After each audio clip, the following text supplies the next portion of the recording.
क्योंकि ये मनु महाराज जी ने भी कहा मनुस्मृति में कि वेद का अभ्यास जब छूट जाता है, माने वेद का पढ़ना पढ़ाना सुनना सुनाना ये जब छूट जाता है और वेद को पढ़ के फिर वैसा आचरण करना जब छूट जाता है, सत्याचरण उन्होंने कहा, तो वेद का पढ़ना पढ़ाना, वेद का अभ्यास, अभ्यास शब्द का प्रयोग किया, वेद का अभ्यास जब छूट जाता है, सत्याचरण जब छूट जाता है, तो फिर वहां पर दुर्भिक्ष, रोग, दरिद्रता ये स्वतः ही आने लगते हैं।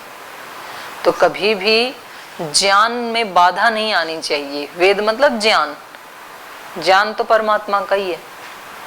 तो वेद का मतलब चार वेद भी, वेद का मतलब ज्ञान एक शब्द में कहेंगे तो ज्ञान हमारा जैसा होता है वैसे ही फिर हमारे अभ्यास होते हैं।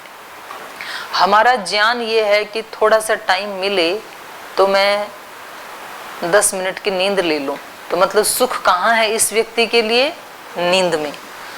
तो फिर वो मौका ही ढूंढता है कि अब सब प्राणायाम कर रहे हैं, वो आया अंदर वॉशरूम का बहाना लेके और जीने में सीढ़ियों के ऊपर ऐसे बैठा और बैठ के आराम से फिर वो 15-20 मिनट ऐसे नींद लेके फिर जाके योग शिविर में बैठ जाता है।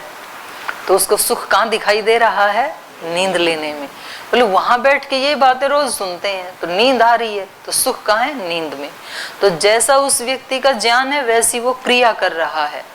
एक व्यक्ति का ज्ञान ये है कि नींद तो मैं रात को भी ले लूंगा या दिन में कभी टाइम मिलेगा तो भी ले लूंगा, लेकिन इस समय जो गुरुजी बता रहे हैं वो शब्द क्या पता मेरे जीवन से संबंधित क्या शब्द उनके मुख से निकल जाए, मेरा उद्धार ही हो जाए, तो मैं एक शब्द भी मिस नहीं करूंगा।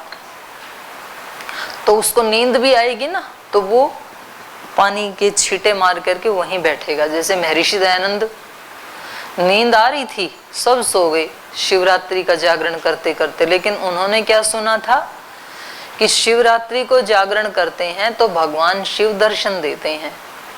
सच्चे शिव का उन्होंने दर्शन करने की उनकी अभिप्सा थी, उनका संकल्प था। तो नींद आ रही है, छोटा ही बच्चा है, लेकिन तो भी बार बार आंखों में छींटे मार मार करके जागरण करते हैं। समझे रविकांत जी? हाँ, आपकी नहीं कह रही हूँ, मतलब ये सामान्य रूप से किसी का भी हो सकता है, तो आप अपने ऊपर ही मत लेना।